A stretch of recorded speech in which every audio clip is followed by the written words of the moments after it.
Eng Hian jelas tidak asing bagi para pecinta bulu tangkis Indonesia.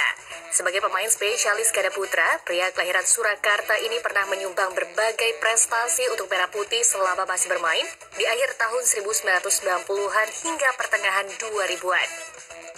Bersama Flandi Limpele, Eng Hian menaklukkan sejumlah kejuaraan. Mereka pernah berada di puncak peringkat dunia selama 1999 sampai dengan 2000. Namun, prestasi yang paling dikenang dari pasangan Eng Hian Limpele adalah perunggu Olimpiade Athena 2004. Pensiun pada 2006, Eng Hian kembali ke pelatnas pada 2014 untuk menjadi pelatih ganda putri. Kesabaran dan tangan dingin Eng Hian melahirkan banyak pasangan hebat.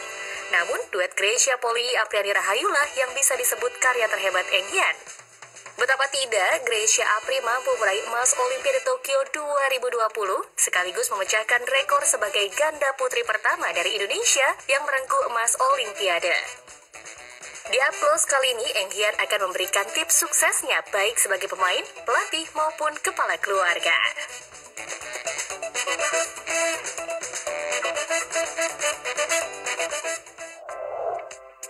Pemirsa, kita berjumpa lagi tentunya di Upclose, dan tamu saya kali ini tentu saja berbeda, lebih spesial, lebih menarik tentunya untuk diajak ngobrol. Dia adalah pemegang medali perunggu di Olimpiade 2004 bersama Flandi Limpele. Sekarang melatih di sektor ganda putri di Pelatnas PBSI, kepala pelatih tepatnya. Sudah hadir bersama saya Coach Eng Hian atau yang biasa dipanggil Coach Didi. Halo, apa kabar Hian? Baik. Long time no see. Ya kayak udah 8 purnama. Iya benar. Hian, mau nanya dulu sebelum Siap. yang sekarang. Berarti ini sekarang udah setahun lah ya kira-kira dari waktu Olimpiade juara ya. Gimana sih Hian rasanya? Gila, ganda putri itu sektor yang nggak pernah juara Olimpiade sektornya ya Indonesia. Akhirnya bisa ya. Gimana sih ceritanya? Waduh, ceritanya ya pasti. Seyakin itu nggak pada saat itu Coach Eng Hian? Kalau melihat drawingnya sih, wede, ngeri. Iya, drawing paling berat. Tapi ya kalau dibilang percaya ya pada saat itu ya belum percaya pada saat belum kejadian sebelum final itu selesai final. Jadi ya pastinya kebanggaan tersendiri, terus juga prestasi tersendiri tentunya ya buat saya pribadi sebagai pelatih dan tentunya untuk ganda putri pada khususnya ya patut disyukurin. Iya. Tapi pada saat berangkat Olimpiade targetnya apa dari Eng Hian sendiri? Medali aja. Oh, medali aja. Medali. Terserah apapun warnanya. Karena ya kembali lagi tadi yang di awal, ganda putri itu belum mendapatkan, jangankan medali emas, medali aja belum dari sebelumnya. Dalam sejarahnya ya. Jadi buat saya tidak mau terlalu muluk-muluk. Jadi cuma minta Tuhan mempersiapkan anak-anak bisa dapat prestasi sebuah medali Olimpiade. Terus pada saat perjalanannya di titik mana Eng Hian yakin nih anak buahku bisa dapat medali emas? Nggak ada sih. Jadi saya memang itu yang lebih saya tekankan ya, saya baik ke diri saya maupun ke Grace maupun Apri, kita hanya mempersiapkan step by step. One step ahead. Dan saya selalu bilang ke anak-anak, bersyukur untuk hari ini, berdoa untuk besok pagi. Kalau ditanyakan babak mana yang paling berat, tentunya di quarter final. Karena kan target saya untuk mendapat medali itu. Kalau quarter final kalah, selesai berarti. Sebagai pelatih, nge-coach di Olimpiade sama kejuaraan lain, beda nggak sih? Kalau itu Eng Hian mah kalau di TV tenang terus, nggak ada riaknya, nggak ada ekspresinya mah, tenang aja. Apa sih yang dipikirin? Yang dipikirin ya supaya kelihatan tenang. Jangan membuat old school on the TV, on the frame. Padahal dalamnya dak hidup. Gimana Hian? Beda tapi ya Olimpiade. Nge-coach Olimpiade dengan nge-coach kejuaraan biasa. Basically perbedaan itu kan dari leveling turnamen aja ya. Untuk cara nge-coachnya sih, maksudnya dalam di lapangan ya sama aja, kita memberikan masukan ke atlet, karena bagian membuat atlet itu tenang. Tapi kalau saya boleh bicara itu, apa yang membuat berbeda adalah sama juga ekspektasi kita. Iya. Iya. Benar. Ekspektasi kita pada saat kita membawa turnamen biasa, juara itu sudah, karena sudah banyak kan, sudah sering. Terus pada saat kita membawa turnamen Olimpiade yang notabene 4 tahun sekali, dan tentunya akan membawa dampak ataupun kebanggaan lebih dan tersendiri. Baik. Jadi sebenarnya beda karena ekspektasi, tapi Enggian sendiri berada di sana beda dong Yan, rasanya emang beda ya? Ya beda. Karena pride turnamennya juga levelingnya kan juga paling tinggi ya.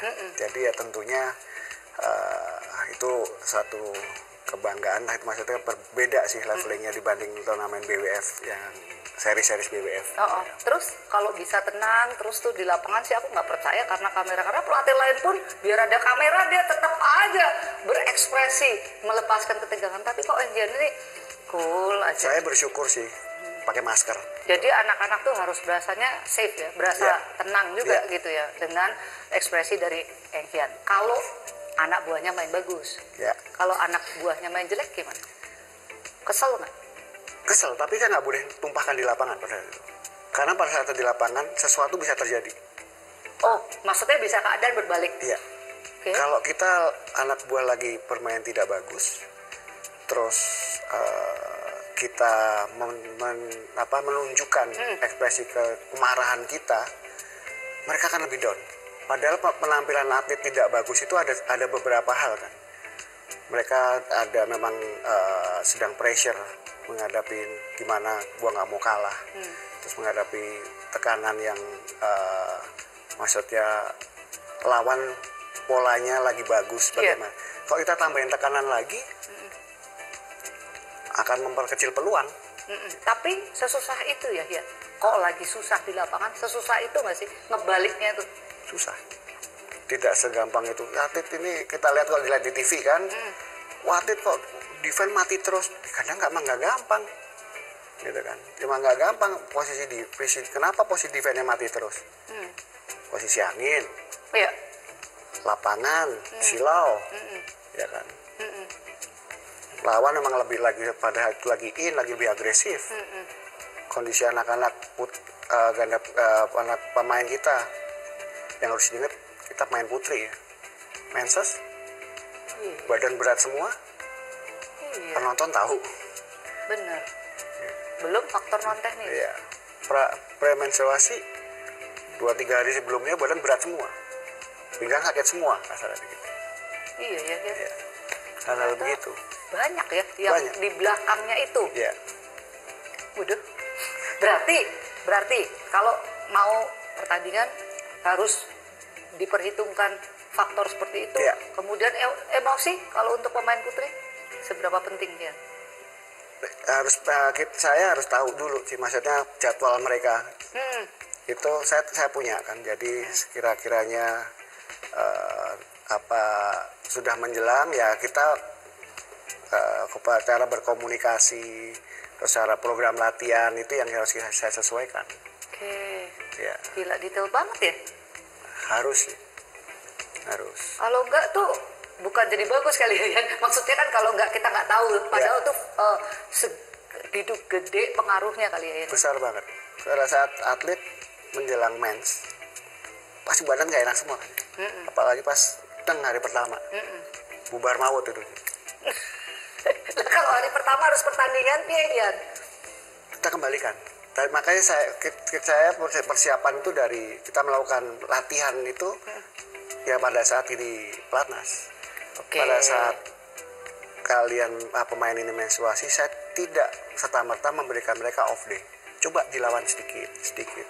Walaupun cuma bisa berdiri di lapangan, melakukan sesuatu hal yang ringan. Tapi tidak boleh, maksudnya totally off, kecuali memang tidak tertahankan. Seperti itu. Ya, balik ke Olimpiade. Momen kemenangan itu kenapa Grace nangis sampai sebegitunya? Hanya Enggian yang tahu. Ya kita kita tahu ya, maksudnya Olimpiade itu adalah sudah buat saya dan Grace sudah tahu itu akan jadi turnamen terakhir, turnamen besar ya, yang terakhir. Dia nggak mungkin main turnamen Olimpiade berikutnya lagi. Dan perjuangan dia di Olimpiade itu kan juga tidak semuanya mulus. Benar. Gitu. 2012 yang kita tahu dia ada insiden, yang itu sangat buat dia juga sangat memalukan. Nggak sampai gampang dia, buat dia. Dia bisa bangkit lagi. Setelah Olimpiade berikutnya 2016 dia bisa kembali main, tapi hasilnya juga tidak memuaskan. Iya. 2020 itu sampai 2020 Tokyo kemarin itu yang dia merasakan, dia kan, dan dia juga bukan merasakan, dia sudah tahu akan ini jadi Olimpiade terakhir. Nah itu dan mendapatkan hasil yang tertinggi ya, semua terlampiaskan, semua terbayarkan. Ya ampun ya. Ya itu ya luar biasa sih. Sampai di lapangan kita nggak bisa ngomong apa-apa. Dia cuma bilang terima kasih kok, terima kasih kok, terima kasih. Enggak, terima kasih Lord. Ya ampun. Dan ya pantas sih, maksudnya akhirnya bisa ya. Mungkin awalnya berpikir kan kalau secara target harusnya yaitu pemain top semua ada, dan rankingnya Grace Apri kan bukan yang paling tinggi gitu ya. Jadi artinya tuh wah ya, dan itu kemenangan yang ya bayangin lah berapa kali, 3 kali ya Olimpiade ya. Makanya dia bisa nangis sampai sebegitunya ya. Baik pemirsa, kita akan ngobrol lagi bareng Coach Eng Hian atau Coach Dede, namun sebelumnya ikuti dulu pesan-pesan.